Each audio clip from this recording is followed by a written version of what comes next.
Welcome to r/MaliciousCompliance, where we share stories of people conforming to the letter, but not the spirit of a request. Thank you friends for subscribing to the channel, and for so many likes. The first story. Experienced programmer returned to university, where he met a tough professor known for insidious assignments. The second story. After a real estate agent deceived me into selling me something other than what he promised, I thought about retribution. The third story. My former roommate kept recalling how she had to live with me 20 years ago, but when I told her what really happened, she left the pub in silence. The first story is, Professor got schooled. I went back to university in my late 40s to finish the computer science degree I started almost 30 years prior. I had a long career in IT in the interim, doing programming, networking, and server administration, and was able to retire early. I was finishing the degree as a personal accomplishment with no intention of doing anything with it. My first semester I had to take systems programming, using C. I had programmed in C for over a decade and knew it well, so I was confident the language would not be an issue for me. This class was required for the CS major, and you had to make a B or better. 4 people in my class had taken it the previous semester and gotten C's or D's. They warned me the professor came across as nice at first, but was a pompous jack-A. They said out of 24 people starting the class, 6 finished and only 2 made a B. The people who dropped the class left the program and some transferred schools. They also told me that assignments were graded by an auto-grader. We would submit our source file to a scripted process that would run it against the professor's sample data. Grading was pass or fail. If you passed on your first try, you got a 100. If you failed, the script would tell you the general source of the failure, such as failed to compile, incorrect output, or memory error. That's all you had to go on to figure out where you went wrong. You could resubmit for a grade 10 points lower. You had 5 attempts to get it right, which would give you a 60. After a couple of weeks learning the basics, we were given our first problem. The task was to open a file, read numbers from it, and print them out. I finished it pretty quickly. It was returned from the auto-grader with incorrect output. We weren't shown the actual or expected output. We were only told it didn't match. The students from last semester said it was the same problem as last time. No one ever got it right and the professor never explained it. I combed through my code and could find nothing that would cause a failure. I put on my thinking cap. We were working on a Linux server and the sample data had to be out there somewhere. I navigated to the professor's folder and got a warning about unauthorized access, but it didn't tell me access denied like it did if I tried to go to a classmate's folder. I deduced the directory structure and discovered every assignment was in its own folder, and the folders were not secured. I found not only the sample data, but an expected output file, score. I copied all the assignment folders to a USB drive, then opened the first one. In the data, he had negative multiple digit and decimal numbers. There were also numbers with letters embedded, which the output file indicated he wanted us to reject. At this point in the coursework, we had only read single characters from files. This was way beyond the scope of what we had been taught, and it's no wonder no one figured it out last semester. It was a whole series of BS gotchas and I was peeved. I went back to the professor and said, the only way I'm not producing the correct output is if the input numbers are not single-digit positive integers. That's all we have covered in class, so if that's the expectation, it would be pretty underhanded of you. The professor smirked and condescendingly said, it only says to read the lines with numbers. It doesn't give a sign or length, does it? And you have access to the full textbook. You need to learn to use all your resources. I fixed my program, resubmitted it, and got back a pass with a score of 90. I got 100s with a few 90s, just to throw him off, on everything else, and earned the first A he had ever given in that class. I think he suspected what I did. Or maybe he had log files to confirm it, but he never said anything and neither did I. P.S. I didn't share my findings with my classmates, but I did offer pointers that got them to the right answers much faster than they would have otherwise. Only a handful of people dropped the class. A few asked me how I knew how to dodge the professor's landmines, and I put it down to decades of experience. ETA, I reported the professor to the department chair, which is when I found out he was co-chair, so that was a non-starter. I escalated from there and everyone played hot potato with it until the semester was over. The system wasn't set up to get student grievances heard, so mine weren't. The next story is, oh, I played the long game. I'm by no means an expert or pro at revenge, but I am a patient person. I disclosed this to a friend and they directed me here. 7 years ago, I was lucky enough to be able to buy my own place. I had saved for 10 years, worked my A off, and I was so happy to be able to have a place to call my own. Now, being a single person on the mortgage meant I had to make compromises. One such compromise was buying a property on a shared block, a lot cheaper. Where I'm from, this usually means it's on a strata title.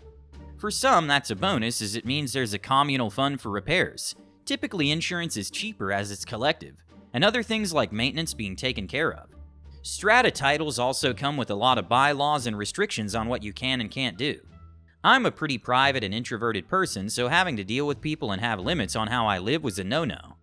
I took my time, found the perfect property. Shared block but freehold title. Only thing that was I needed to pay public liability insurance for the shared walkway on the property.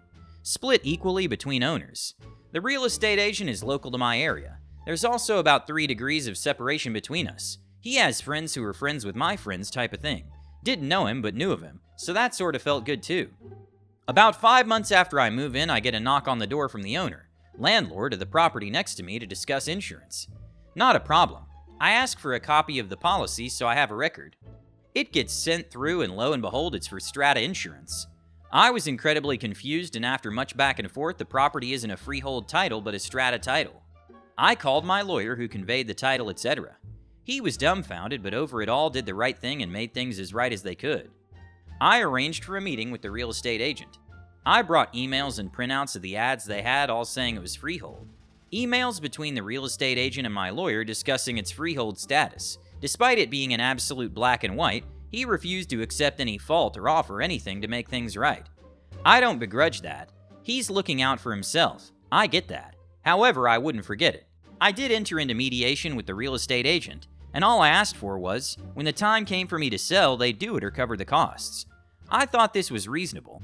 They flat out refused, offered me $1,000 to go away, which I refused. I had the option to pursue them legally, and was advised by the mediator to do so, but ultimately I decided against it for a few reasons, the main one being my health at the time.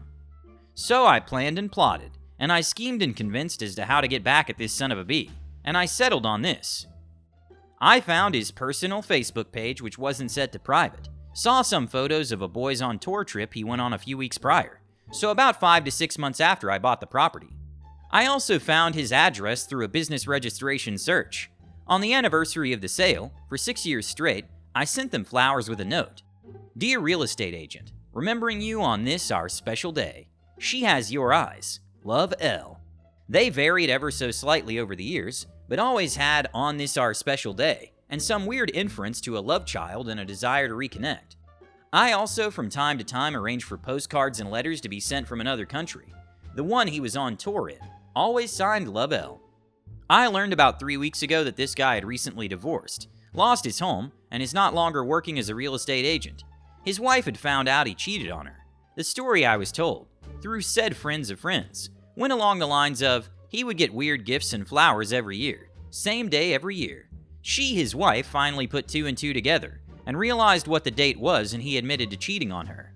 Now, I didn't mean for this, but it turns out a year before I bought my house, he had gone on holiday, came back with an STD, gave it to his wife, but somehow convinced her that it wasn't him. He's apparently lost his house, half his retirement savings, and also his business. I do feel a little bit guilty about all of it sometimes, but then I'm reminded that he's a scumbag and that karma, like me, is a patient, spiteful, and vengeful bee. The third story is petty revenge on an old roommate and her finding out 20 years later. So this was a long time ago, a little after I graduated college. I had just gotten my first job and was looking to move out of my parents' place. My aunt's best friend bought a house for her kids that were going to the university I got employed at, and they needed roommates to help with the mortgage. It was a split house with a basement suite. I thought I'd be moving into the basement with her son and his friends, but upon moving in, I found out I was sharing the upstairs with her daughter. I knew the daughter, Nicole, from high school. She was 2 grades below me and had the reputation of being an uptight snob and a teacher's pet and rat. My aunt insisted she had matured since then, and since I grew up with 3 sisters, it would be fine. The first month was okay, but slowly her true colors started coming out. Started with post-it notes on my bedroom door. Things like, "You're too noisy at night. Can you be a bit quieter? Can you put both toilet seats down?" to bigger things like, "Can your girlfriend cannot spend the night? After you shower, do a full clean of the bathroom. She claimed that all boys pee in the shower, so I had to clean it after use with cleaning products. Post-it note on the counter pointing to a single crumb stating I need to clean up all my messes. She'd also throw out any of my food that was in the fridge for more than 3 days, stating that it would spoil her food and ruin her milk. Her milk going sour was always because of my old food, not because she bought a 4-liter jug and it took her a month to finish it. She complained anytime my friends were over that they are loud and messy slobs. Mind you, my friends were only over to pick me up or to meet up before going elsewhere. So they are at the most were there for a max of 30 minutes and hung out in my room. Her boyfriend was over all the time with his friends. They would leave half-eaten takeout everywhere. Sometimes they'd be there for days at a time. But after they left, it was always my mess or my friend's mess, and I had to clean everything up.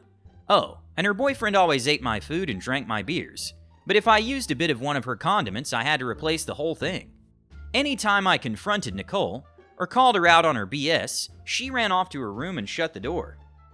Our rooms shared a wall, and she'd wait till I fell asleep, then kick, punch the wall, and scream for 2 to 3 hours like a lunatic. I brought up her behavior to her mom multiple times, but she never believed me. Nicole would constantly whine to her mom, which resulted in calls from my aunt being at me about how she did this favor for me, and all I needed to be was a good roommate. It got to the point I told my aunt to peeve off and that her best friend was kind of a nut job. She also didn't believe my side of the story. One night my girlfriend called me in a panic. Her apartment flooded, and she needed a place to stay. I told her I could sneak her in for the night, and then the next day we'd ask the Banshee if she could stay for a bit. My girlfriend accidentally dropped a glass, which woke Nicole up. Nicole didn't know my girlfriend was there that night and assumed it was me, which resulted in her kicking and screaming session. My girlfriend did not stay at my place after that, but she did tell everyone in the 3 classes she shared with Nicole at the university they went to about how much of a psycho she was. This did improve my living situation but made everything worse. Shortly after, I broke my rental agreement, losing $500 in the damage deposited because Nicole had a meltdown and punched holes in the wall of her room, which somehow was my fault. I was told by Nicole and her mother I had to do a full cleaning of my room and the bathroom before I moved out. Here was my petty revenge. I left a pile of dirt in the bathroom, a few used beer cans in the living room, and a pile of old paper in my room. It didn't look great, but that's exactly what I wanted to do to show her that I was actually cleaning and being a good neighbor. I only told my friends this, and eventually my aunt a year later after she brought up how I was an SH roommate to her best friend's daughter. Thought my aunt would have said something to her friend, but apparently she kept it to herself. Fast forward to a couple of weeks ago. I'm at a pub enjoying drinks with some friends, when Nicole and her husband, boyfriend from our time living together, join our group. Nicole's husband apparently works with one of the people at our table. It's been 20 years, so I don't even bring anything up. But because Nicole and her husband are still SH people, they go into telling everyone how much of an inconsiderate roommate I was 20 years ago, especially because I was apparently a charity case, and how Nicole's mom pitied my living situation and let me live there. Most of my friends at the table have known me and met my family, so they knew they were full of SH. Here's when I told Nicole about stuff, even after 20 years. The look of sheer disgust on her face was priceless. They left immediately after that. Thank you for watching. Don't forget to subscribe if you want to know when the new video comes out, and hit the like button to support the channel. Have a good day.